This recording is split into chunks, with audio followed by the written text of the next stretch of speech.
Sir, கலைவாணரை சமூக விஞ்ஞானின்னு எதனால சொல்ல ஆரம்பிச்சாங்க? சமூக விஞ்ஞானம் அப்படின்னா என்னன்னு முதல்ல தெரிஞ்சுக்கணும்ல. சமூகத்தில் எத்தனையோ ஏற்றத்தாழ்வுகள், முரண்பாடுகள், சமூகத்துக்குள்ள போட்டிகள், பொருளாதார ஏற்றத்தாழ்வுகள் உட்பட எல்லாமே இருக்குது. இப்போ இதையெல்லாம் சரி செய்யணும். பிறப்புக்கும் எல்லா உயிர்க்கும் அப்படின்னு வள்ளுவன் சொல்கிறான்.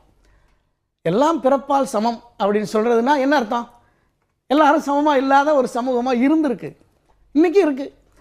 அப்போ ஒருத்தன் இல்லைப்பா எல்லாம் சமம், கற்பு நிலை என்று சொல்ல வந்தால் அதை இரு கட்சிக்கும் அதை பொதுவில் வைப்போம்னு பாரதியார் சொல்கிறாரு. அப்போ என்ன அர்த்தம்? கற்பு என்பது பெண்ணுக்கு மட்டுமே திணிக்கப்பட்ட ஒன்றாக நடைமுறையில் இருந்ததுனால பாரதி அதை உடைக்கிறான். அப்போது ஏற்கனவே இருக்கிற சிந்தனையை, ஏற்கனவே இருக்கிற நடைமுறை வழமையை, சமூகத்தில் இருக்கக்கூடிய கரடு தட்டி போன பழமை சிந்தனைகளை ஒருவர் கேள்வி கேட்கிறான்னா என்னது? அதை மாற்றத்துக்கு உட்படுத்துகிறான். அப்படி கேள்வி கேட்கிறவர்களால் தான் இந்த உலகம் வளர்ந்து போயிட்டுருக்கு, முன்னேறிட்டு போயிட்டுருக்குது. அப்போது அவன் தான் சமூக விஞ்ஞானி. சமூகத்தை அடுத்த கட்டத்துக்கு அழைத்து செல்கிறது. பழமைகளை தட்டி உதிர்த்து விட்டு புதுமையான மாற்றங்களுக்கு சமூகத்தை உட்படுத்துவதற்கு ஒருவன் சிந்திக்கிறான் அல்லது செயல்படுகிறான் என்றால் அவனை சமூக விஞ்ஞானி என்று சொல்லணும். அப்படி பார்த்தால் கலைவாணர் சமூக விஞ்ஞானி தானே.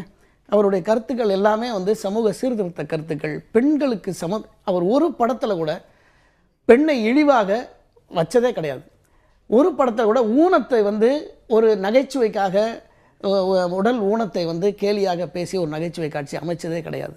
மனிதர்களை தாழ்வாக அவர் நடத்தினதை எந்த படத்தையும் அவர் நகைச்சுவைக்காக கூட செஞ்சது கிடையாது. அப்போது அது என்ன? அப்போ இந்த மாதிரியெல்லாம் இதெல்லாம் செய்யக்கூடாதுன்னு ஒரு நமக்கு நாமே வரித்து கொண்டு இப்படித்தான் இருக்கணும் நகைச்சுவை காட்சி, அதில் ஒரு செய்தி இருக்கணும், அது இந்த மக்களுக்கு பயன்படணும் அப்படின்னு கங்கணம் கட்டிக்கிட்டு வேலை செய்கிறது இருக்குது பார்த்தீங்களா? அதை விட ஒரு சமூக விஞ்ஞானி என்று அவரை சொல்வதற்கு வேறு என்ன காரணம் இருந்துட விட